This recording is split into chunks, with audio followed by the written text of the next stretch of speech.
آقا دو جہاں صلی اللہ علیہ وآلہ وسلم کی اتباع، آپ کی فرما برداری، آپ کی پیروی، ظاہر ہے کہ اللہ رب العزت کی پیروی جو ہے وہ آپ کی پیروی میں ہے، جیسا آپ نے بتایا ہے۔ سبحان اللہ۔ اس سے یہ پتہ چلا کہ اللہ کی کتاب جو اللہ کا حکم ہے قرآن مجید کی صورت میں، اور سنت رسول جو رسول اللہ صلی اللہ علیہ وسلم کی سنت ہے، یہ بھی اللہ کی رسی ہے۔ ایک تیسرا پہلو جو مفسرین نے ذکر کیا ہے حبل اللہ سے مراد وہ جماعت ہے، اچھا، یعنی امت مسلمہ ہے، ٹھیک، کیونکہ اسی آیت سے متصل آگے جو آیت آ رہی ہے نظم کس میں یہ پہلو بیان ہوا ہے، وَلْتَكُمْ مِنْكُمْ أُمَّةٌ، یہاں یہ آیت ختم ہوتی ہے، اس سے اگلی آیت مبارکہ یہ کہ وَلْتَكُمْ مِنْكُمْ أُمَّةٌ، تم میں ایک ایسی جماعت ہونی چاہیے جو لوگوں کو خیر کی دعوت دے، لوگوں کو معروف کی دعوت دے، برائی سے بچائے، اللہ پر ایمان رکھے، اور یہی لوگ کامیاب ہونے والے۔ بے شک۔ تو اس تمام تفصیلات سے یہ پتہ چلا کہ ایک تو خود اللہ رب العزت کی ذات، عقیدہ توحید، اللہ کے فرمودات، آپ کے جو اللہ تعالیٰ نے جو حکم دیا ہے جن کام کے کرنے کا، جن سے بچنے کا، یہ اللہ کی رسی ہے۔ پھر رسول اللہ صلی اللہ علیہ وسلم نے جو سنت اور حدیث کی شکل میں ذخیرہ ہمارے پاس ہے، یہ اللہ کی رسی ہے۔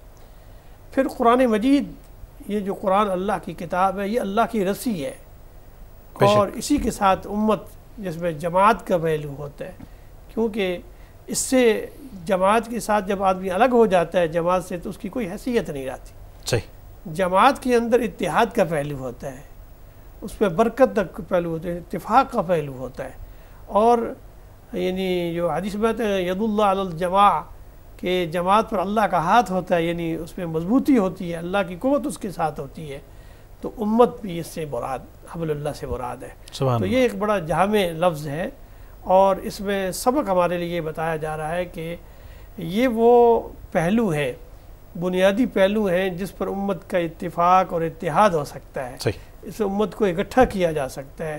اس کو پکڑنے سے، ان پر عمل کرنے سے، اس کے مطابق چلنے سے تمہاری دنیا و آخرت سنور سکتی ہے۔ ڈاکٹر صاحب، اب اس کو مضبوطی سے تھامنے کا حکم ہے، تو وہ کیسے ممکن ہوگا؟ یعنی آپ آگاہی نہیں ہے اگر قرآن سے، قرآن کے مطالب سے، معنی سے اور سیرت سے ہی نا واقف ہیں، تو اس رسی کو مضبوطی سے کیسے تھامیں گے؟ بالکل، یہ بہت ہی بنیادی بات آپ نے ارشاد فرمائی ہے کہ پہلے تو اس عقیدے کو سمجھنا بہت ضروری ہے۔ جیسے ہم کہیں کہ اللہ اور اللہ کا رسول ہے، بے شک۔ اب اللہ رب العزت کی معرفت، اللہ کی ذات اور صفات کا جاننا بڑا ضروری ہے۔ اب قرآن مجید میں اللہ کی ذات کا بھی بیان ہے، اللہ کی صفات کا بھی بیان ہے، اور اللہ تعالیٰ نے جو پوری کائنات تخلیق کی ہے، وجود باری تعالیٰ، اس کا بھی اظہار ہوتا ہے۔ یعنی سب سے زیادہ آیات جو ہیں وہ توحید باری تعالیٰ پر ہیں۔ بے شک۔ اللہ نے اپنے خوبصورت اسماء ذکر کیے ہیں، فرمایا اس سے مجھے یاد کرو۔ پھر فرمایا گیا کہ اللہ کی ذات ہے کیسی، وَإِلَٰهُكُمْ إِلَٰهٌ وَاحِدٌ، تمہارا معبود ایک ہی معبود ہے، احد، قُلْ هُوَ اللَّهُ أَحَدٌ۔ پھر آگے اس کی سارے پہلو بیان کر دیے گئے کہ اس کی کون کون سے پہلو ہیں، وہ کسی کا محتاج نہیں ہے، اور نہ وہ کسی سے پیدا ہوا، نہ اس سے کوئی پیدا ہوا، اور وہ اس کا کوئی ہمسر و ثانی نہیں ہے۔ بے شک، بے شک۔ آگے تمام صفتیں بیان ہوئی۔ پھر اللہ رب العزت کی معرفت حاصل ہوتی ہے انبیاء اور رسل کے ذریعے سے۔ خدا کی معرفت، توحید حقیقی کا پیغام بھی کون پہنچاتا ہے انسانوں کے اندر؟ انسانوں ہی میں سے ہوتے ہیں۔ اللہ تعالیٰ نے جتنے انبیاء علیہ السلام بھیجے ہیں ان کو یہ حکم ہوتا ہے وَعْبُدُوا اللَّهَ وَلَا تُشْرِكُوا بِهِ شَيْئًا وَاجْتَنِبُوا الطَّاغُوتَ، کہ اللہ کی عبادت کریں گے، لوگوں کی بندیوں سے نکال کر اللہ کی بندگی میں لانا، بے شک، اور طاغوت سے اجتناب کرنا۔ یہ تمام انبیاء علیہ السلام کی تعلیمات کا ایک یعنی بنیادی نقطہ ہے، اور وہی بتاتے ہیں کہ توحید حقیقی کیا ہے، وہی بیان کرتے ہیں۔ اب ان کی پہچان بھی بڑی ضرورت ہے۔ نبوت اور رسالت کا بنیادی عقیدہ ہمارے اندر یہ ثابت کرتا ہے کہ یہ اللہ تعالیٰ نے انسانیت کی بہتری کے لیے کوئی فرشتہ نہیں بھیجے، کسی اور مخلوق کو نہیں بھیجا، انہی انسانوں میں سے جو بہترین انسان تھے ان کو منتخب کیا، تاکہ کیونکہ وہ ان کو جانتے ہیں، انہی کی طرح زندگی بسر کرتے ہیں اس معاشرے کے اندر، لیکن ان کی سیرت، ان کی صورت، ان کا اخلاق، ان کے اعمال، ان کے معاملات اتنے صاف، اتنے پاکیزہ اور اتنے خوبصورت ہوتے ہیں کہ ان کی پیروی کا حکم ہوتا ہے. اس لیے فرمایا گیا کہ لقد کان لکم فی رسول اللہ اسوۃ حسنہ. فرمایا گیا کہ جو نبی تمہیں حکم دیتا ہے اسے اختیار کر لو اور جس سے وہ منع کرتے ہیں اسے رک جاؤ. وما آتاکم الرسول فخذوہ وما نہاکم عنہ فانتہوا. جو نبی تمہیں دیتا ہے اسے لے لو، جس سے منع کرتے ہیں رک جاؤ. اب یہ ہے کہ ایک اور بڑی خوبصورت نبی کریم صلی اللہ علیہ وسلم کی حدیث مبارکہ، اور اس میں ایک اور حبل اللہ میں ایک اور بھی اضافہ اس طرح ممکن ہے کہ آقا دو جہاں صلی اللہ علیہ وآلہ وسلم نے اپنے زمانے میں جب آپ پر بیماری کا غلبہ ہوتا ہے تو امت کو نصیحتیں فرمائی ہیں، وصیتیں فرمائی ہیں. تو فرمایا کہ اگر تم چاہتے ہو کہ تم صراط مستقیم پر رہو اور کبھی گمراہ نہ ہو تو یاد رکھو میں تمہیں دو چیزیں چھوڑے جا رہا ہوں. ترکت فیکم امرین، میں تمہیں دو چیزیں چھوڑے جا رہا ہوں. اگر تم انہیں مضبوطی سے تھامے رکھو گے تو تم ہرگز گمراہ نہیں ہوگے. وہ دو چیزیں کون سی ہیں؟ کتاب اللہ و سنتی. ایک اللہ کی کتاب، دوسری میری سنت. حدیث شریف میں ایک اور لفظ بھی استعمال ہوا ہے جی، کتاب اللہ و اطرتی. اللہ کی کتاب اور میرے اہل بیت. بے شک اہل بیت اطہار جو ہے اللہ تعالیٰ نے ان پر ان سے گندگی کو دور کر دیا ہے. لیذھب عنکم یعنی رجس ویطہرکم تطہیرا. اللہ نے ان پر جو ہے جتنی بھی ناپاکی ہے اسے دور کر کے انہیں پاک اور صاف کر دیا ہے ماشاءاللہ. اور اہل بیت نبوی، حضور کے اہل خانہ، آپ کے جو اہل بیت ہیں، وہ بھی ایک ایسا یعنی سفینہ نجات ہے. اس کو بھی پکڑ لو گے، ان کے راستے پر بھی چلو گے. اللہ کی کتاب تو ہے ہی ہے، اللہ کا رسول ہے، اللہ کے رسول کے اہل بیت ہیں. یہ وہ نجات کا ذریعہ ہے جن پر تم چلو گے تو تمہارے لیے یہ اللہ کی رسی ہے. ان کو پکڑو گے، ان کے راستے پر چلو گے، ان کی پیروی کرو گے، تم کامیاب ہو جاؤ. ڈاکٹر صاحب ساتھ ہی آپ نے جیسے فرمایا کہ آگے ارشاد ہوتا ہے کہ تفرقے میں نہ پڑو، یہ ساتھ ہی اس بات کی نشاندہی اور اس حوالے سے جو تاکید کی گئی ہے یہ کتنی اہمیت کی حامل ہے، اور یہ کیوں کر آپ سمجھتے ہیں مفسرین نے اس حوالے سے ضرور اس کی تشریح کی ہوگی کہ یعنی اگر آپ اللہ کی رسی کو مضبوطی سے تھام لیتے ہیں تو پھر آپ تفرقے میں نہیں پڑیں گے، اور اگر تفرقے میں پڑتے ہیں تو اٹ مینس کہ آپ کی وہ مضبوطی کہیں کمزور پڑ گئی ہے. ایسا ہی ہے. ایسا ہی دیکھیں نا، کتاب اللہ جو ہے مثال کے طور پر ہم ایک مصدر کو لے لیتے ہیں، اللہ کی کتاب ہے جی. اب اللہ کی کتاب کا آغاز یہاں سے ہوتا ہے کہ الف لام میم ذالک الکتاب لا ریب فیہ بے شک ھدی للمتقین. یہ کتاب ایسی ہے جس میں کوئی شک نہیں، کوئی شبہ نہیں ہے اس کی حقیقت اللہ کی کتاب ہونے میں. بے شک بے شک. اور تمام جہانوں کے لیے اس میں ہدایت کا پہلو ہے، متقیوں کے لیے ہدایت ہے. اور پھر قرآن مجید میں ایک اور جگہ ارشاد ہوتا ہے کہ ان ھذا القرآن یہدی للتی ہی اقوام. یہ قرآن وہ کتاب ہے، یہدی ہدایت دیتی ہے، اقوام سیدھے راستے کی. یعنی یہ ایسی کتاب ہے اللہ کی کہ جو بالکل سیدھے راستے کی طرف رہنمائی کرتی ہے. اب اللہ کی کتاب کے اندر آپ مجھے بتائیے کہ کون سے معاملات ہیں جو بیان نہیں ہوئے. ہر چیز بیان کر دی گئی ہے، عقائد بیان ہوئے ہیں، ایمانیات کی تفصیل بیان ہوئی ہے، عبادات بیان ہوئی ہیں، معاملات بیان ہوئے ہیں، اخلاق بیان ہوا ہے. بے شک بے شک. ہمیں بیٹھنا کیسے ہے، ہمیں چلنا کیسے ہے، ہمیں کھانا کیسے ہے، ہمیں گفتگو کیسے کرنی ہے، ہمیں دوسروں کا ادب اور لحاظ کیسے کرنا ہے، ہمارے معاملات کیسے ہوں. یہاں تک بھی بتایا گیا کہ زمین پر چلنا ہے، وَلَا تَمْشِ فِي الْأَرْضِ مَرَحًا، زمین پر پاؤں مار کر مت چلے. اکڑ کے نہ چلے. ایسا ہی. گفتگو کرنی ہے تو کسی کے ساتھ ادب اور احترام کا پیاس رکھنا ہے. اگر کوئی آپ کے ساتھ بدتمیزی کرتا ہے، بد اخلاقی کرتا ہے، وقالوا سلاما، آپ الگ ہو جائیں. کیا بات کیا بات. یعنی ایسی کتاب ہے جو پریکٹیکلی کتاب ہے. ڈاکٹر صاحب میں چاہوں گا کہ اس کی مزید تفصیلات ہم ضرور آپ سے جانیں، لیکن ایک مختصر سے وقفے کی جانب ہم نے بڑھنا ہے. دوستو ایک مختصر سا وقفہ، لوٹ کے آئیں گے تو اسی موضوع پہ مزید گفتگو کریں گے. نور بصیرت پروگرام علامہ اقبال اوپن یونیورسٹی سے آپ براہ راست دیکھ رہے ہیں.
خیر مقدم ہے آپ کا پروگرام نور بصیرت میں. علامہ اقبال اوپن یونیورسٹی سے یہ پروگرام آپ دیکھ رہے ہیں. جناب پروفیسر ڈاکٹر حافظ محمد سجاد صاحب تشریف فرما ہے, بین المذاہب ہم آہنگی ڈپارٹمنٹ علامہ اقبال اوپن یونیورسٹی کا, جس کے آپ چیئرمین ہیں, روح رواں ہیں. حافظ صاحب, اب آپ نے اللہ کی رسی اور پھر اس ضمن میں فرمایا کہ قرآن ہے, سیرت نبوی صلی اللہ علیہ وسلم ہے, اور پھر امت کی وہ جماعت ہے. ہم آغاز جو بنیادی عنصر اور نقطہ ہے وہ ہے قرآن. اس قرآن کا ہماری زندگیوں میں آپ کیا سمجھتے ہیں کہ آپ کا مشاہدہ بھی ہے اس حوالے سے, کتنا عمل دخل ہونا چاہیے اور اس وقت آپ کیا دیکھتے ہیں کتنا ہے؟ میں یہ سمجھتا ہوں کہ امت کے اندر جو اختلاف کی ایک بڑی وجہ ہے, جو وہ فروعات کے پیچھے چل پڑی ہے, اصل کی طرف آنا ضروری ہے. اصل سے دور ہیں ہم, جو اصل سے دور ہے.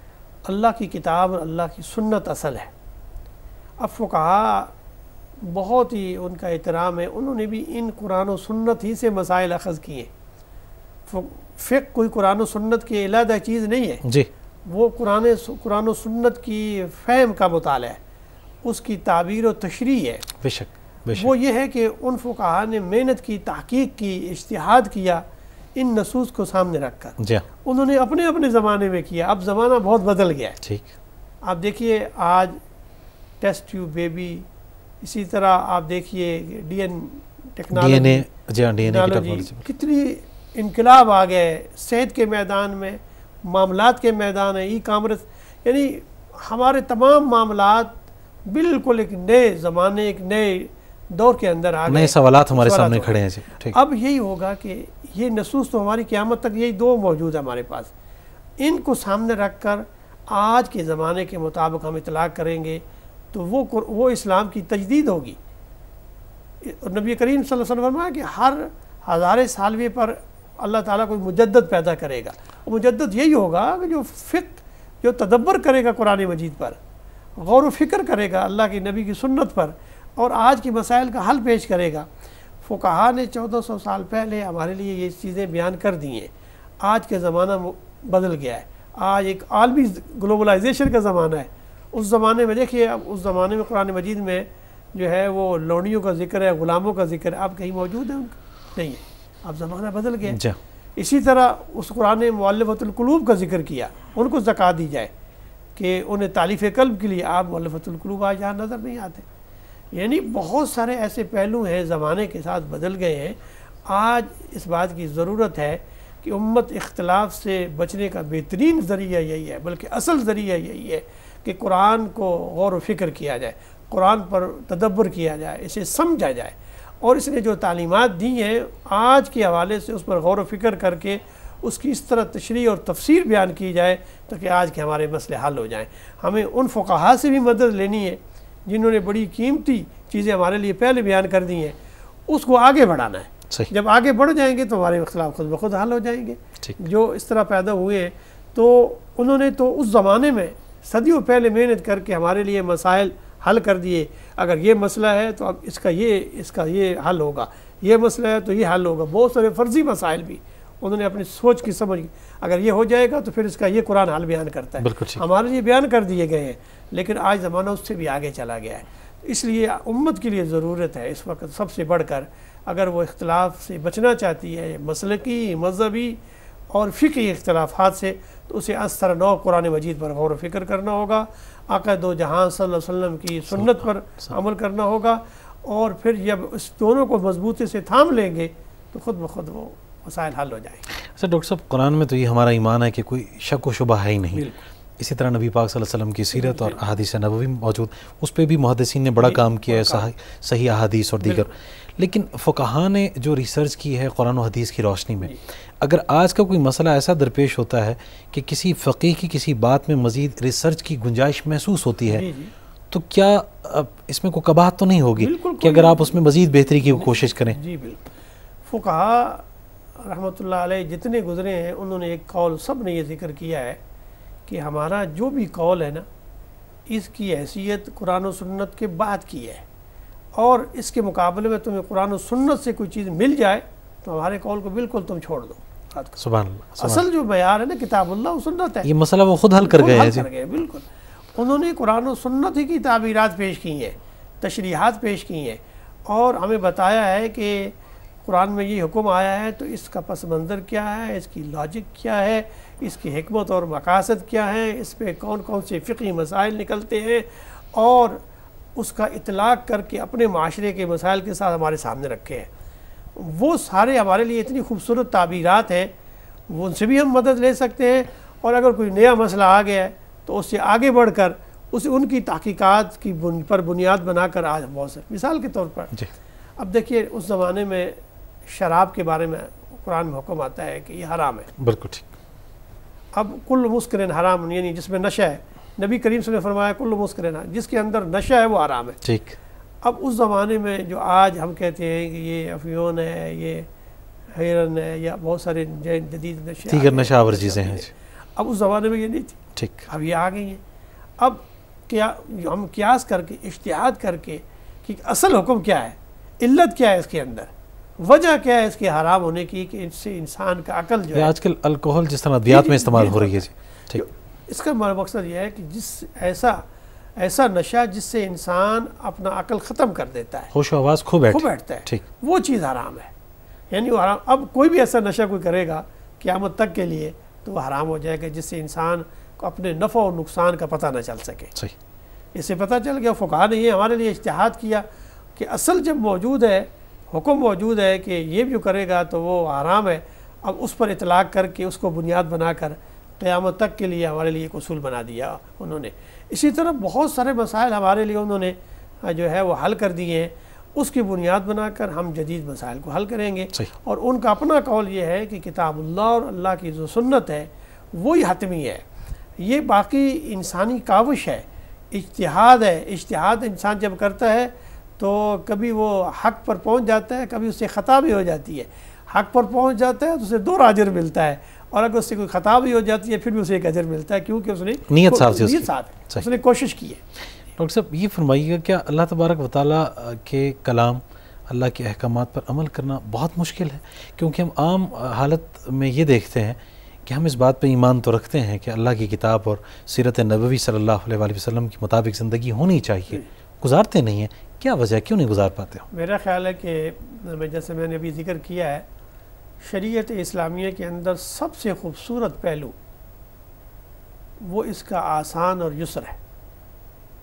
اللہ تعالیٰ نے اسے ایک نعمت کے طور پر ذکر کیا ہے، اور خود قرآن کے بارے میں کہا وَلَقَدْ يَسَّرْنَا الْقُرْآنَ لِلذِّكْرِ، ہم نے تمہارے لیے اللہ کا ذکر انتہائی آسان کر دیا ہے۔ کوئی اس میں غور و فکر کرنے والا؟ یعنی اس سے پہلے جتنی شریعتیں تھیں ان میں تکلفات ممکن ہوں گے، ان کے لیے مشکلات بھی ہوں گی، لیکن آقا دو جہان صلی اللہ علیہ وآلہ وسلم کو جو پیغام دے کر، جو دین دے کر بھیجا گیا، اس دین کے بارے میں یہ پہلے دن کہہ دیا کہ یہ دین آسان ہے، یہ دین یسر ہے۔ اور نبی کریم صلی اللہ علیہ وآلہ وسلم کی تعلیمات کا اگر نچوڑ میں آپ کے سامنے رکھوں تو آپ یہ فرماتے تھے صحابہ کرام کے درمیان کہ یسرا ولا تعسرا، بشرا ولا تنفرا، خوشخبریاں سناؤ لوگوں کو، آسانیاں پیدا کرو، یسرا ولا تعسرا، آسانیاں پیدا کرو، تنگی پیدا نہ کرو، لوگوں کے درمیان جو ہے نا خوشیاں پیدا کرو، نفرت نہ کرو، متنفر نہ ہو وہ دین سے۔ ٹھیک، حضور صلی اللہ علیہ وسلم نے کوئی ایسا عمل نہیں کیا جس پر کرنا دوسروں کے لیے کرنا مشکل ہو، دشوار، بالکل ٹھیک۔ مثلا آپ روزہ رکھتے تھے اور افطار بھی فرماتے تھے، آپ جب فرض نماز پڑھتے تھے، سنتے نے نوافل آپ گھر میں پڑھتے تھے تاکہ امت پر کہیں فرض نہ ہو جائے، رات کو آرام بھی فرماتے تھے، تہجد کے لیے آپ بعض صحابہ کے حدیث میں آتا ہے کہ کہا کہ ہم بہت زیادہ روزہ رکھیں گے، فلاں روزہ رکھیں گے، ہم سارا دن جو ہے وہ عبادت کریں گے، آپ تک ان کی ازواج نے آپ تک شکایت پہنچائی کہ یا رسول اللہ دیکھیں ہمارے جو اہل خانہ ہیں یہ تو سارا دن کو روزہ رکھتے ہیں، رات کو عبادت کرتے ہیں، تو جو بنیادی حقوق ہیں، جو زوجین کے حقوق ہیں، بچوں کے حقوق کے ادا نہیں ہو رہے، اس پہ توجہ نہیں ہے۔ آپ نے فرمایا، بلایا کہ ایسی بات ہے؟ فرمایا ہاں ہم ایسا کرتے ہیں۔ فرمایا دیکھو ان جسدک علیک حق، تم پر تمہارے جسم کا بھی حق ہے، تم اتنی عبادت کرو جتنی تمہارے اندر استطاعت ہے، اللہ تعالیٰ معاف کرنے والا ہے، بخشش کرنے والا ہے۔ کیا بات! اس سے بخشش طلب کرتے رہو. اور دین انتہائی آسان. ڈاکٹر صاحب اسی آسانی کو ہم مزید بھی ڈسکس کرنا چاہیں گے. دوستوں ہمارے ساتھ رہیے گا. آخری مختصر سا وقفہ ہے اور اس کے بعد ہم کہ اللہ تبارک و تعالیٰ کی رسی کو مضبوطی سے تھامنا بہت ہی آسان بات ہے. ڈاکٹر صاحب ہمیں یہ بتا رہے ہیں اور قطعاً یہ مشکل نہیں ہے اگر ہم چاہیں. اگر ول ہے, اگر جذبہ ہے, ارادہ ہے, اور اگر نیت نہیں ہے پھر تو پانی کا ایک گلاس اس کو تھامنا اور پینا بھی جو ہے وہ مشکل ہوا کرتا ہے. مختصر سا وقفہ, لوٹ کے آئیں گے, مزید باتیں ہوں گی.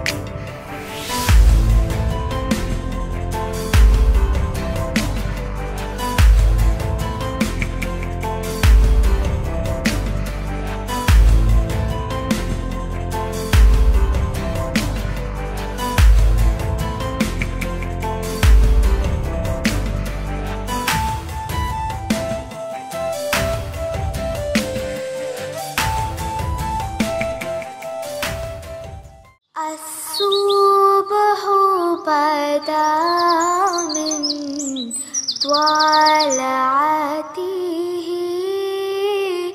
والليل دجى من وافراته.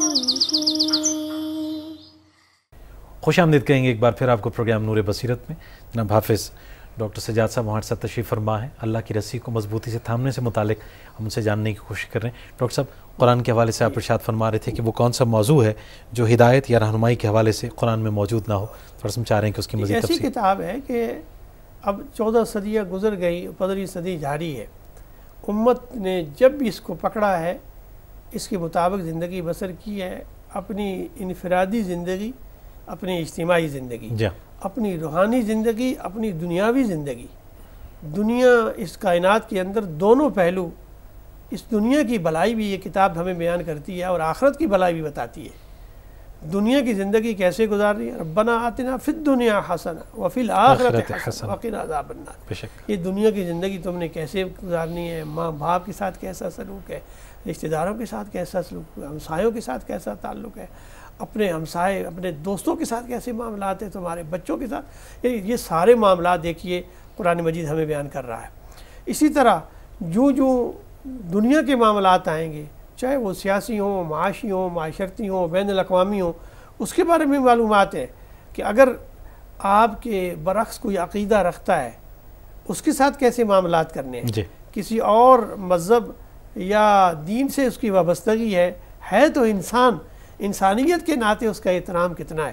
یہ کتاب آپ کو ایک فرد سے لے کر ایک امت تک, ایک قوم سے لے کر ایک بین الاقوامیت تک اور آخرت تک کے معاملات ہمارے سامنے رکھتی ہے. اور جو قومیں اس کے مطابق زندگی بسر کریں گے, اور خاص کر مسلمانوں کو حکم دیا جا رہا ہے. ویسے تو یہ کتاب تمام جہانوں کے لیے نذیر للعالمین ہے. یہ اللہ نے فرمایا کہ یہ تمام جہانوں کے لیے نصیحت ہے, صرف مسلمانوں کے لیے نہیں ہے. کوئی بھی قوم اس سے رہنمائی چاہے گی تو وہ دنیا و آخرت میں کامیاب ہوگی, اور اگر وہ ایمان کے ساتھ ہوگی تو آخرت میں بھی کامیاب ہوگی. ڈاکٹر صاحب آپ نے غیر مسلموں یا دیگر عقائد کے لوگوں کی بات کی. ہم دین اسلام کے دائرے میں رہتے ہوئے جو مختلف مسالک ہیں ان سے کس طرح سے ڈیل کیا جائے, قرآن کس طرح سے رہنمائی. اب تفرقہ یا اختلاف رائے میں کیا فرق ہے؟ بہت آپ نے بنیادی بات ارشاد فرمائی ہے. تفرقہ سے مراد یہ ہوتا ہے کہ جو بدنیتی پر چیز مبنی ہو. یعنی وہ خواہ مخواہ امت کے اندر ایسے فروعی مسائل کو جان بوجھ کر اٹھائے جس سے اختلاف پیدا ہوتا ہو. جو فطری اختلاف ہے اس کے اندر حسن موجود ہے. دیکھیے ایک ہی ماں باپ کی اولاد ہوتی ہے, ان میں فرق ہوتا ہے یا نہیں؟ عادات میں فرق ہوتا ہے. کائنات کے اندر جو اختلاف ہے اس میں حسن ہے یا نہیں ہے؟ ڈیفینیٹلی. یہ اختلاف جو ہوتا ہے یہ مختلف کا معنوں میں آتا ہے. یعنی اختلاف کا معنی مراد ہے مختلف پہلوؤں سے آنا. یہ جو دوسرا اختلاف جسے ہم مذموم اختلاف کہتے ہیں وہ یہ ہوتا ہے کہ ضد اور انا پر مبنی اپنی رائے ہی کو حتمی سمجھ کر اس پہ ڈٹ جانا اور دوسروں کو غلط قرار دینا اور دوسرے پہ مسلط بھی کرنا اپنی اس رائے. یہ جو رائے ہے یہ مناسب نہیں ہے. اس کو تفرقہ کہتے ہیں. یعنی وہ جماعت سے الگ ہو کے اور اپنی ضد اور انا پر اور دلیل کے بغیر بات کر رہا ہے. اگر اس کے پاس دلائل ہے تو دلائل کا طریقہ یہ ہے کہ وہ دوسرے کو بھی بیان سنیں اور اس میں جس کے کبھی دلائل ہوں گے وہی بات قابل قبول ہوگی. ڈاکٹر صاحب جتنا اختلاف ہم دیکھتے ہیں کہ جو ائمہ اربعہ ہیں انہوں نے مختلف مسائل میں قرآن و حدیث سے روشنی لیتے ہوئے، لیکن اس اختلاف کے باوجود ہم یہ جاننا چاہیں گے کہ ان کا آپسی تعلق کیسا تھا. بہت محبت اور پیار کا اور ایک دوسرے کے احترام کا. اس لیے کہ ہمارے ہاں فقہ اسلامی کے اندر جو اختلاف کا مطلب ہوتا ہے، اختلاف کا بنیادی پہلو اختلاف سے رعایت حاصل کرنا ہوتا ہے. یہ جتنے بھی قانون سازی کی جاتی ہے قرآن مجید نے اس کا ایک اصول بیان کیا ہے. جناب قرآن کہتا ہے یرید اللہ بکم الیسر ولا یرید بکم العسر. اللہ تمہارے ساتھ آسانی چاہتا ہے، تمہارے ساتھ تنگی نہیں چاہتا. سبحان اللہ. بے شک قانون سازی کا بنیادی جو فلسفہ ہے وہ یہ ہے، قانون ہوتا ہے کہ امت کے اندر کوئی مشقت، کوئی مشکل پیدا ہو گئی ہے، اس مشکل کو حل کرنے کے لیے، کیا بات ہے، آسانی کے لیے پیدا کرنے قانون سازی کی جاتی ہے. فقہا نے یہی کیا. جو تکلیف ہوتی ہے، یعنی قلت تکلیف جو ہے نا، کسی کو کوئی پریشانی لائق ہو گئی ہے، کوئی مشکل پیش آ گئی ہے، اس مشکل کو حل کرنے کے لیے قانون سازی کی. اس کی مثال ایسے سمجھیے، اگر ہمارے ہاں ٹریفک کے قوانین نہ ہوں تو کتنی قیمتی جانیں ضائع ہو جائیں. اس کی مثال ہم ایسے سمجھتے ہیں کہ جب کہیں اشارہ بند ہو جاتا ہے، لائٹ نہیں ہوتی، تو کتنی مشکلات پیش آتی ہیں، کتنی مشکلات پیش آ جاتی ہیں. اصول ضابطہ اس لیے ہوتا ہے کہ اس مشقت کو دور کرنا. ایک قانون بن گیا ہے، جب اس قانون کو ہم فالو کرتے ہیں کہ امت جو ہے یا انسان ایک مشکل سے حل ہو کے ایک ضابطے کے مطابق زندگی بسر کرتے ہیں. قانون سازی کا بھی یہی مطلب ہوتا ہے. قرآن مجید میں جتنی بھی قوانین آئے وہ ایک تو انسان کی استطاعت کے مطابق ہے، کوئی انسان کی استطاعت سے زیادہ نہیں ہے. اللہ کے نبی نے بھی یہی فرمایا ہے، قرآن نے بھی یہ فمستطعتم، استطاعت ہے. اللہ تعالیٰ کسی کو بھی اس کی استطاعت سے زیادہ کوئی شرعی امور اس سے یہ نہیں کہتا کہ تم یہ کام کرو، مشقت میں اپنے آپ کو ڈالو، بلکہ مشقت کو دور کرنے کے لیے شریعت ہے. اختلاف بھی بنیادی طور پر اس مشقت کو دور کرنے کے لیے فقہائے امت محنت کر کے، اجتہاد کر کے اس میں یہ کوشش کرتے ہیں کہ امت کو جہاں سے زیادہ رعایت مل جائے اور اس سے آسانی مل جائے اس کو وہ اختیار کر لیں. اس کو وہ پھر تحقیق کرتے رہتے ہیں اور اس نص سے، اس بنیادی قانون سے، اس آیت مبارکہ سے، اس حدیث نبوی سے وہ کوشش کرتے ہیں کہ اس کے اور کون کون سے پہلو نکل سکتے ہیں. اس کا ایک ظاہری معنی ہے، یعنی ایک معنی یہ ہے کہ مثال کے طور پر نبی کریم صلی اللہ علیہ وسلم نے صحابہ کو حکم دیا غزوہ خندق کے موقع پر کہ تم بنو قریظہ تک جاؤ اور ہر حال میں تمہیں وہاں تک فلاں ٹائم تک پہنچنا ہے. اب صحابہ نے حکم کی فرما برداری کی. آرڈر یہ ہے، جب وہاں تک پہنچے تو عصر کا وقت ختم ہونے والا تھا. بعض صحابہ نے کہا کہ ہم نماز پڑھ لیتے ہیں، نماز ضائع ہو جائے گی. بعض نے کہا نہیں، اللہ کے نبی کا حکم یہ ہے کہ فوری وہاں پہنچنا ہے. بعض نے نماز پڑھ لی اور بعض نے وہاں جا کے جب نماز گزر گئی وہاں پڑھی. یہ معاملہ حضور صلی اللہ علیہ وسلم کے پاس پیش آیا. آپ نے دونوں کو پسند فرمایا. ایک نے آپ کے ظاہری حکم پر عمل فرمایا، ایک نے اس میں منطق یعنی پہنچنا جلدی آپ نے فرمایا کہ جلدی کرنی ہے، لیکن اس میں ایک فرض جو ہے اس کا ادا کرنا بھی ضروری تھا، انہوں نے اس کو ادا کیا. تو یہی معاملہ احکام کے اندر ہوتا ہے. جب کوئی حکم نازل ہوتا ہے اس میں سارے پہلو موجود ہوتے ہیں، وہاں پھر اس پر عمل ہوتا ہے جس کے اندر کی تکلیف کا پہلو نہ ہو، رعایت کا. اس کو یہ اختلاف علمی اختلاف ہے. اس اختلاف کی پسند کیا گیا ہے، اس سے امت کو فائدہ پہنچتا ہے. میری بھی ایک رائے ہے، آپ کی بھی رائے ہے. اب وہ رائے جو ہے جب امت کے اندر آئے گی جس کے اندر سہولت کا پہلو ہوگا، ایک رخصت کا پہلو، ایک عزیمت کا پہلو ہے. جہاں رخصت کا پہلو ہوگا، کوئی معذور ہے، کوئی کمزور ہے، اس پہ نہیں عمل کر سکتا تو بھی کر لے گا. صحیح. تو یہ اختلافات جو ہوتے ہیں یہ امت میں رحمت کا پہلو ہوتے ہیں، اور ضد ہٹ درمی کی بنیاد پر جو امت میں تفرقہ پیدا کرتے ہیں، الگ گروہ بن جاتا ہے، اس کو مضمون قرار دیا گیا. ڈاکٹر صاحب ہم یہ جاننا چاہیں گے، ہمارے اسٹوڈنٹس بھی سن رہے ہیں، ظاہری بات ہے تھوڑی بہت کنفیوژن یہ ہوتی ہے کہ مختلف مسالک کا ایک دوسرے کے حوالے سے بڑا ہی سخت بیان ہمارے سامنے آتا ہے اور اس حد تک بھی آتا ہے کہ وہ دین سے ان کو باہر بھی متصور کرتے ہیں. کیا فرمائیں گے کہ ایک آدمی کے مسلمان ہونے کے لیے کیا شرائط ہیں کہ وہ کن باتوں کا مضبوطی سے خیال رکھتے ہوئے اس عمل پیرا ہو؟ میرا خیال ہے کہ ہماری کتاب جو میں نے پہلے ذکر کیا کہ 2 چیزیں یا 3 کر لیجیے، اللہ کی کتاب، اللہ کے نبی کی سنت اور اہل بیت اطہار جو ہے. اب دیکھیے قرآن مجید میں پہلے تو بنیادی عقائد ہے، توحید، رسالت، آخرت، اسی طرح فرشتوں پر ایمان، کتابوں پر ایمان، تقدیر پر ایمان، یہ بنیادی ایمانیات جو یہ تو لازمی ہے. اور تمام ہمارے مسالک جتنے ہیں وہ سب اس پہ متفق ہیں. ٹھیک ہے. جہاں تک عبادات کا تعلق، پھر الحمدللہ دائرہ اسلام میں ہی ہے نا سب. عقیدہ ختم نبوت پر ان کا یقین ہے. اس کے بعد اگلا مرحلہ آتا ہے عبادات کا. جی. عبادات کا جہاں تک تعلق ہے تو سب جتنی بھی عبادات فرض ہیں، تمام مکاتب فکر جتنے ہیں، جتنے گروہ ہیں مسلمان، کہیں بھی خدا نخواستہ انکار نہیں ہے. نماز، روزہ، حج، زکوٰۃ، جہاد، سب اس کو مانتے ہیں. ٹھیک. قرآن مجید سے ثابت ہے یہ چیز. ماشاءاللہ. اسی طرح اہل بیت کی محبت، اصحاب کرام کی محبت، رضی اللہ عنہم ورضوا عنہ، اللہ جن سے راضی ہو گیا وہ اللہ سے راضی ہو گئے. تو یہ ایسی ہستیاں ہیں جن سے اللہ تعالیٰ نے یہ کہتا ہے کہ محمد الرسول اللہ والذین معہ اشداء علی الکفار رحماء بینہم. اب یہ ان کی اللہ کے جو نبی کے ساتھی ہیں، اللہ تعالیٰ ان کی قرآن میں مثالیں بیان کرتا ہے. ان کے جو پیشانیاں ہیں وہ سجدوں کے آثار سے ہیں. ذالک مثلہم فی التوراۃ ومثلہم فی الانجیل. اللہ نے ان کی مثالیں تو تورات اور انجیل میں بیان کی ہیں. اتنی خوبصورت ان کی صفتیں ہیں. تو اصحاب کرام، اہل بیت اطہار رضوان اللہ علیہ مجمعین کی زندگیاں ہمارے لیے اسوہ ہیں، نمونہ ہیں، سب مانتے ہیں. تمام مکاتب فکر اس بات پر ان کا یقین ہے کہ یہ بڑی قیمتی حضرات ہے. جو ان کی پیروی کرے گا اللہ کی ہدایت کے حوالے سے، اللہ کے نبی سے کی تعلیمات کے حوالے سے. جہاں تک انفرادی اختلاف کا تعلق ہے تو وہ انسان ہے، معصوم انبیاء علیہ السلام کی ذات ہے. انسانوں میں اختلافی رائے ضرور ہوتا ہے، ہر ایک دوسرے نقطہ نظر ہوگا، لیکن اللہ کی ہدایت دینے میں، اللہ کا پیغام پہنچانے میں صحابہ کرام اور اہل بیت اطہار نے کوئی کمی نہیں کی. وہ حق ادا کیا ہے جس طرح حق ادا کیا. ان کی پیروی کریں گے ان معاملے میں، اس میں کسی کا کوئی اختلاف نہیں ہے. آگے چلیے، جہاں تک معاملات کا تعلق ہے تو یہ دنیا کے جو معاملات ہیں، زمانے کا تغیر جو ہوتا ہے اس بات کا تقاضا کرتا ہے کہ جو لمحہ موجود ہے اس کو پیش نظر رکھا جاتا ہے. یہ نہیں ہے کہ آج بھی ہم جو ہے اونٹ پہ سواری کریں گے تو حج کے لیے جائیں گے، یا آج بھی ہمارے معمولات 14 صدیوں پہلے والے ہوں گے.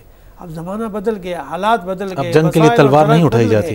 اب جو ہے گھوڑے اس طرح خیل المسومہ اس طرح نہیں ہوں گے. آج تو جنگی جہاز ہوگا، اس طرح میزائل ہوں گے، یا جدید ٹیکنالوجی ہوگی، آج ڈرون ہوں گے. یعنی آج کی ٹیکنالوجی یہ ہے کہ جو اس کو اختیار کرنا ہے، اس میں فہم کا اختلاف ہو جاتا ہے، اس میں کوئی اور پہلو ہو جاتے ہیں. یہ اختلاف رحمت کا پہلو ہے. جو بنیادی مبادیات جسے ہم کہتے ہیں، اساسیات جو کہتے ہیں، امت کا سب پہ اختلاف ہے. یہ پر چھوٹے چھوٹے فروعی مسائل ہیں اور کچھ عملی مظاہر ہیں ادا کرنے کے. مثلا میں نماز ہاتھ باندھ کے پڑھتا ہوں، کوئی چھوڑ کے پڑھتا ہے، لیکن پڑھا اللہ کے لیے رہا ہے، فرض ادا ہو رہا ہے. یہ جو چھوٹا موٹا اختلاف ہم جسے عملی مظاہر کہتے ہیں، یہ معمولی چیزیں ہیں، فروعی مسئلہ ہے. فروعی مسئلوں کو اصلی مسئلہ قرار دے کہ جنگ و جدال کرنا، یہ اختلاف ہے. اچھا ڈاکٹر صاحب، اگر ان چھوٹی چھوٹی باتوں پہ اگر کوئی شخص اپنے مسلمان بھائی کے لیے دل میں تعصب رکھتا ہے، یہ کتنا بڑا گناہ ہے؟ یہ بہت بڑا گناہ ہے. اس لیے قرآن مجید نے اس لیے تو کہا ہے کہ وَلَا تَفَرَّقُوا، پھر اسی ذیل میں آئے گا، یہی تفرقہ ہے. اور حضور صلی اللہ علیہ وسلم نے منع فرمایا اس بات کو. اور پھر اس کی بنیاد پر تعصب کرنا اسے اور برا کہا گیا. تعصب اسلام کے اندر سخت ناپسندیدہ ہے. اس حد تک معذرت کے ساتھ ڈاکٹر صاحب، کیونکہ ہم کئی مساجد میں یہ دیکھتے ہیں کہ اگر ایک شخص نے ناف پہ ہاتھ باندھے ہوئے ہیں اور ساتھ کھڑے آدمی نے اگر سینے پہ ہاتھ باندھ لیے ہیں تو وہ کترانے لگے گا اس شخص سے. اور اگر کسی نے رفع یدین کیا تو کیا اس اتنا تو دل میں میرے خیال میں گنجائش رکھنی چاہیے. سارے نبی کریم صلی اللہ علیہ وسلم کے اسوہ حسنہ ہے، معمولات ہیں. حدیث میں آپ کا یہ عمل بھی بیان ہوا ہے، آپ کا ہاتھ باندھنے کے اس طرح انداز بھی بیان ہوا ہے. یہ ساری سنت نبوی ہیں. اللہ نے ان اصحاب فقہا کے ذریعے سے اللہ کی یہ سنتیں محفوظ کر دی ہیں. اب ان میں فقہا پھر ترجیحات طے کرتے ہیں. یہ عمل آپ کا پہلے تھا، اب بعد میں عمل آپ کا یہ ہو گیا.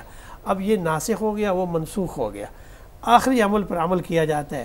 تو کیونکہ دین کی ابتدا ہو رہی تھی، اس میں تدریج کا پہلو تھا، اب تدریج کا پہلو اس طرح نہیں ہے، اب دین مکمل ہو چکا ہے۔ صحیح۔ اب یہ فقہا کے اندر پھر یہ پہلو ہوتا ہے کہ یہ دیکھا جاتا ہے یہ حکم کا پس منظر کیا ہے، حضور کا پہلے عمل کیا تھا، بعد میں عمل کیا ہے۔ یہ فقہا نے اپنی اس میں اصول فقہ ایک ڈیولپ کیا ہوا ہے، اس کو پیش نظر رکھ کر وہ بڑی تحقیق کرتے ہیں، کوشش کرتے ہیں کہ جو بنیادی فلسفی ہے، جو نصوص ہیں، جو بنیادی تعلیمات کا مرکزی خیال ہے، وہ پورا کا پورا آ جائے، اور اگر تھوڑا بہت کہیں اختلاف آ جاتا ہے تو وہ اختلاف جو ہے اس سے امت کو فائدہ ہوتا ہے۔ ڈاکٹر صاحب ہم اس پہ کچھ مزید سوالات بھی چاہیں گے کہ آپ سے کریں اور بہتر انداز میں ہم سمجھ پائیں، چونکہ تھوڑی بہت الجھنیں باقی ہیں۔ دوستو ایک مختصر سا وقفہ، لوٹ کے آئیں گے تو مزید گفتگو ہوگی۔ پروگرام نور بصیرت میں ایک بار پھر آپ کو خوش آمدید کہیں گے۔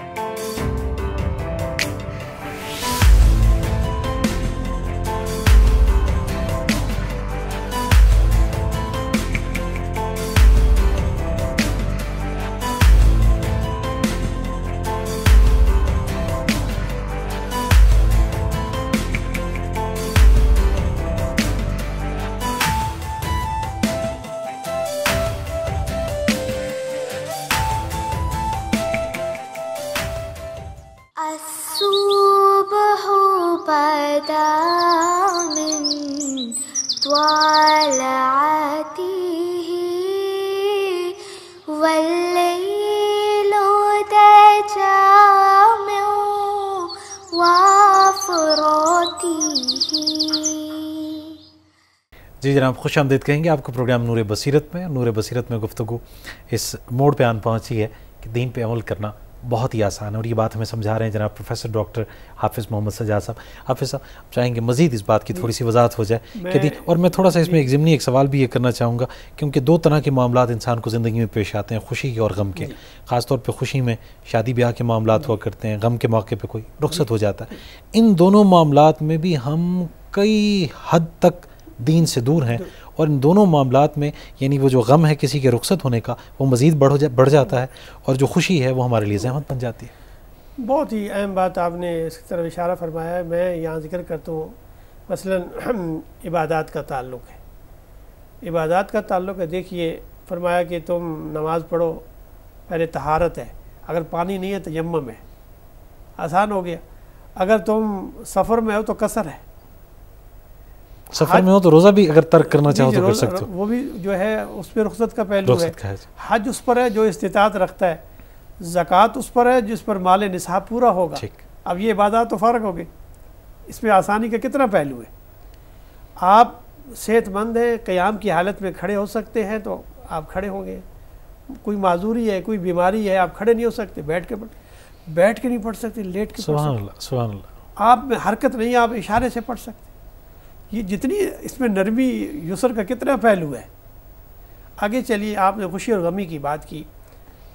خوشی کا جہاں تک تعلق ہے تو ہمارے ہاں اصول یہ ہے، قرآن مجید کی تعلیمات کیا ہے کہ جو اللہ تمہیں خوشی دے، لئن شکرتم لازیدنکم، اگر اللہ تم کو کوئی نعمت، کوئی دولت، کوئی چیز بھی عطا فرمائے تو اللہ کا شکر ادا کرو۔ اور شکر کا بہترین طریقہ کیا ہے؟ اللہ کے حضور سجدہ ہے۔ نبی کریم صلی اللہ علیہ وسلم ساری رات عبادت کرتے تھے۔ حضرت عائشہ صدیقہ رضی اللہ تعالیٰ فرمایا، یا رسول اللہ، اللہ کے نبی ہے، اللہ نے آپ کی بخشش کا وعدہ کیا ہے، آپ کو اتنے درجات آپ کے بلند ہیں، آپ اتنی مشقت کیوں کرتے ہیں؟ فرمایا کہ ہمیں اللہ کا شکر گزار بندہ نہ بنو۔ تو اس کا بہترین طریقہ، اظہار کا طریقہ یہ نہیں ہے جو ہم لوگوں نے اپنا لیا ہے کہ ہم جو ہے اس کی بجائے ایسے کام کرتے ہیں جس سے معاشرے میں فساد پیدا ہوتا ہے۔ کہیں جو ہے بندوق اٹھا لیتے ہیں، خوشی کا موقع ہے اور فائرنگ شروع کر دیتے ہیں، کتنے لوگوں کو نقصان پہنچاتے ہیں، کتنے لوگ جو ہے ان کی جان ضائع ہو جاتی ہے اس معاملے سے۔ اس کے مقابلے میں اصول یہ ہے کہ مثلا شادی کا ایک موقع ہے، فرمایا نکاح کرو، اور فرمایا اہل النکاح بالدف، لوگوں کو پتہ چل جائے، مسجد میں کرو تاکہ اللہ کا شکر بھی ادا ہو جائے، خرافات سے بھی بچ جاؤ اور فرض بھی ادا ہو جائے۔ اس کے بعد ولیمے کی جس کی گنجائش ہے، جس کو اتنی استطاعت ہے، اگر زیادہ لوگوں کو کر سکتا ہے تو زیادہ، ورنہ رشتہ داروں کے درمیان، اپنے اہل خانہ کے درمیان کر لیں، بس حل ہو گیا۔ غمی کے موقع پر بھی اگر بہت سارے پکوان نہیں وہ پکا سکتے، جتنی کھجوریں تقسیم کر دے، چھوارے تقسیم کر جتنی اس کی استطاعت ہے۔ اب ہم نے نکاح کو اتنا مشکل بنا دیا ہے کہ آج ہماری بچیاں گھر میں بیٹھی، اب جہیز کے معاملہ، شادی کتنی مشکل بن گئی ہے، اور اتنے خرافات، اتنی بدعات شامل ہو گئی ہیں۔ ڈاکٹر صاحب یہ تو اللہ کی رسی کو مضبوطی سے تھامنا نہ ہوا نا، کہ ہم قرآن صرف دلہن کے سر پہ رکھ دیتے ہیں اور باقی شادی بیاہ میں تمام خرافات جو ہیں وہ دین کے بالکل خلاف کرتے ہیں۔ اسی طرح غم کے موقع پر دیکھیے کہ وہاں یہ فرمایا گیا ہے کہ غم کا بہترین طریقہ یہ ہے کہ جو جس کے ہاں کوئی وفات ہو گئی ہے، آپ تعزیت کیجئے۔ اللہ کا ایک بندہ اس دنیا سے جا رہا ہے، اس کا بہترین طریقہ اس کے لیے دعا کرنا ہے، نماز جنازہ میں شریک ہو جائیے، اور 3 دن تک اس کے لیے کہیں آپ کھانا پہنچا سکتے ہیں ان کے گھروں میں تو کوشش کریں۔ ڈاکٹر صاحب وہ جہاں میت ہوتی ہے وہ بیچارہ دیگیں پکوا رہا ہوتا ہے جی، کہ اب مہمان آئیں گے ان کو 3 ٹائم کا کھانا کھلانا۔ یہ ساری ایسی خرافات اور بدعات ہیں جو قرآن و سنت سے دور ہی کی ہے۔ اگر قرآن و سنت جو حضور کے معمولات دیکھیں گے تو وہ یہ ہوتے ہیں کہ آپ نے فرمایا کہ فلاں آدمی گھر میں مرگ ہو گیا، ان کے کھانے کا بندوبست کرو، وہ تو بیچارے غم میں مبتلا ہے۔ تو یہ جو اصول ہم لوگوں نے، ایک بدعات اور خرافات ایسی بڑھ گئی ہیں دین کے اندر، کتاب اللہ کو چھوڑ دیا ہے اور اپنا الگ ایک دین بنا لیا ہے۔ اس سے بھی دین مشکل ہو جاتا ہے۔ اگر قرآن و سنت پر عمل کریں تو دین آسان ہوتا ہے۔ جب ہم اپنا کوئی دین بنا لیتے ہیں اور ہم بڑے سمجھتے ہیں کہ ہم بڑے نیک آدمی ہیں، دین میں ہم اضافہ کر رہے ہیں، اسی کو بدعت کہتے ہیں۔ کہاں سے سدھار کا جو آغاز ہوگا وہ کہاں سے ہوگا؟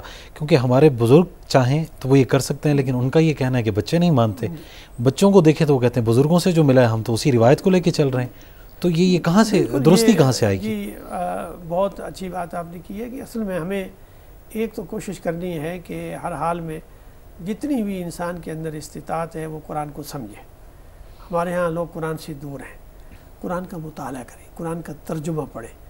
عربی نہیں آتی تو ترجمہ تو آپ پڑھ سکتے ہیں، وہ سیکھیں، وہ قرآن مجید میں جو اللہ کا حکم ہمیں اللہ تعالیٰ فرما کیا رہا ہے، تعلیم کیا دے رہا ہے۔ ہم بعض چیزیں رٹ لیتے ہیں، یاد کر لیتے ہیں، لیکن اس سے بھی زیادہ بڑھ کر یہ بات کہ اللہ کا حکم اس کے اندر منشا کیا ہے، وہ جو بیان فرما رہا ہے وہ ہمیں عمل کرنا ہے اس بات پر۔ ڈاکٹر صاحب کیونکہ وقت کم ہے، چھوٹے چھوٹے سوالات مجھے بہت ذہن میں آ رہے ہیں، میں چاہ رہا ہوں اگر ایک شخص کے سامنے قرآن کا واضح پیغام آ جائے کہ یہ صحیح ہے یہ غلط ہے، اور اس جاننے کے باوجود بھی وہ غلط راستے پہ چل رہا ہے، اس احساس کے باوجود کہ وہ غلط کر رہا ہے، آپ اس کی ایمان کی کیا حالت بیان فرمائیں گے؟ اللہ تعالیٰ نے قرآن فرماتا ہے کہ اللہ اور اللہ کے رسول کی جنگ ہے اس کے خلاف، کیونکہ وہ واضح نافرمانی کر رہا ہے۔ وہ تو اللہ کے حکم کو سمجھنے اور فہم کے مطابق یعنی جاننے کے بعد نافرمانی کر رہا ہے، تو وہ تو بغاوت کر رہا ہے اس بات کی، کیونکہ اللہ کی بالکل ہدایات واضح، حق اور باطل بالکل اللہ نے واضح کر دیا ہے۔ سمجھنے کے بعد، جاننے کے بعد، اس پر علم رکھنے کے بعد ایک آدمی ایسا ہے جسے شعور نہیں ہے، یا وہ فہم نہیں ہے اس کا، یا وہ سمجھ نہیں ہے، یا سمجھا نہیں ہے، وہ معذور ہے چلے۔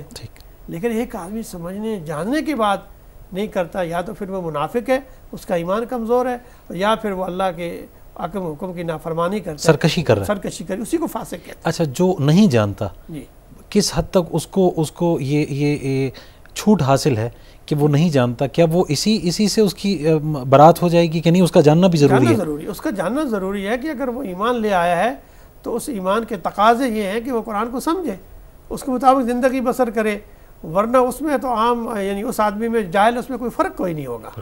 ایمان اس بات کا تقاضا کرتا ہے۔